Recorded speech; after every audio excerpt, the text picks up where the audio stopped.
On se retrouve pour la deuxième partie du pack qu'on avait entamé avec le Power Dasher Aragon. Cette fois, on aborde Holo Mirage, donc qui reprend le personnage tel qu'il a été montré dans la gamme Siege, mais dans un bleu majoritairement transparent, du plus bel effet, même si on note directement des pièces opaques qui sont nécessaires pour éviter que la figurine se casse au bout d'un moment.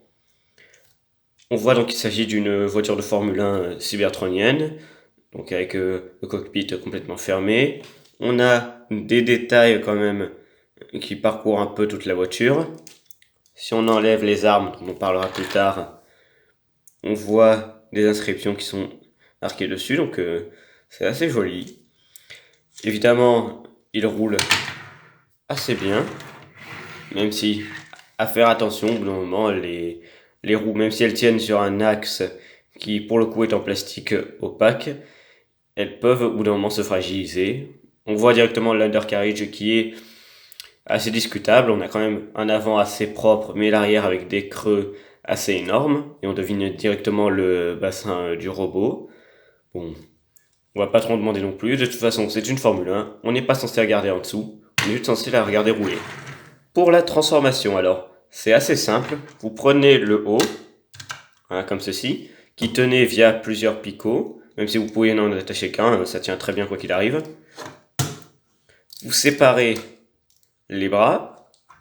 Vous pouvez les mettre dans le bon alignement et sortir les mains. Voilà. Vous sortez la tête qui était jusqu'alors à l'intérieur. Vous rentrez les roues. Vous pouvez ensuite, via un picot, fixer les bras sur les côtés. Donc on a déjà tout le haut du robot qui est transformé. Et ensuite, c'est là qu'on va rigoler. Vous séparez, voilà, comme ceci, l'avant en deux. Vous faites, alors, un après l'autre évidemment, une rotation, puisque ça tient sur un axe métallique, les roues et même toute la structure en plastique opaque vers ce qui va former l'arrière de la jambe. Vous sortez cette partie, vous faites très attention, vous sortez le pied qui a une pointe en plastique transparent. Vous faites attention à ce que ça frotte pas trop, parce que ça risque de créer des marques de stress qui ne sont pas présentes sur mon exemplaire, mais à faire attention quand même. Puis vous fixez tout l'ensemble de manière à avoir une jambe pleine. Vous la mettez dans le bon alignement et vous faites pareil de l'autre côté.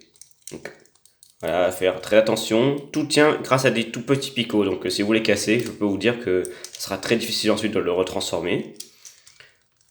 Ensuite, via les multiples axes, vous rabattez le tout jusqu'à une clipsée, comme ceci.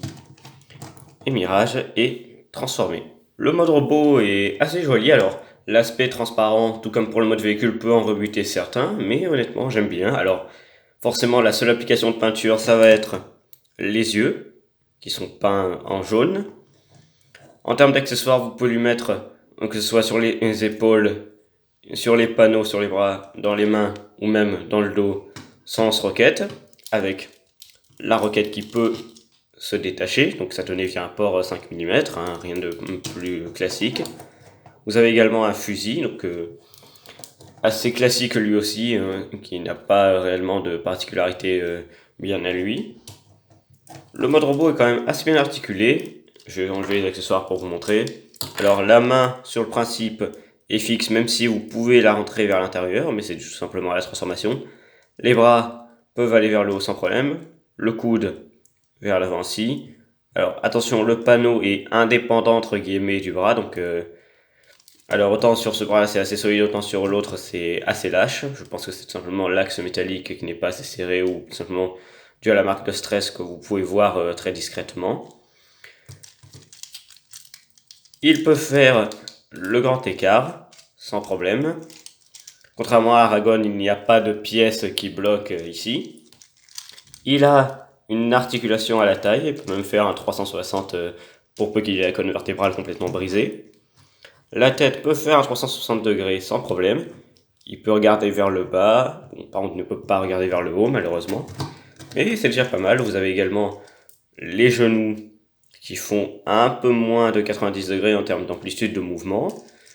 Les pieds qui peuvent aller vers l'intérieur vers le bas et vers le haut, donc assez libre sur ce point-là, c'est honnêtement très sympa. Le mode robot est bien évidemment plus détaillé que le mode véhicule, on a notamment ici une fausse pièce qui est censée ressembler à l'avant de la Formule 1, on a ici sur les jambes les mêmes détails sensiblement que sur le véhicule, sur les cuisses rien de spécial, les bras quant à eux reprennent complètement l'aileron qu'on voyait sur le véhicule, la tête est assez fidèle à ce qu'on voyait de lui dans la génération 1, ça aussi c'est plutôt cool.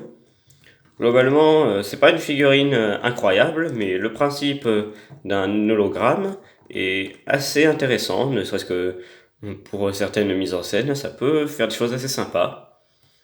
Sur ce, on se retrouve pour la prochaine partie avec Impactor.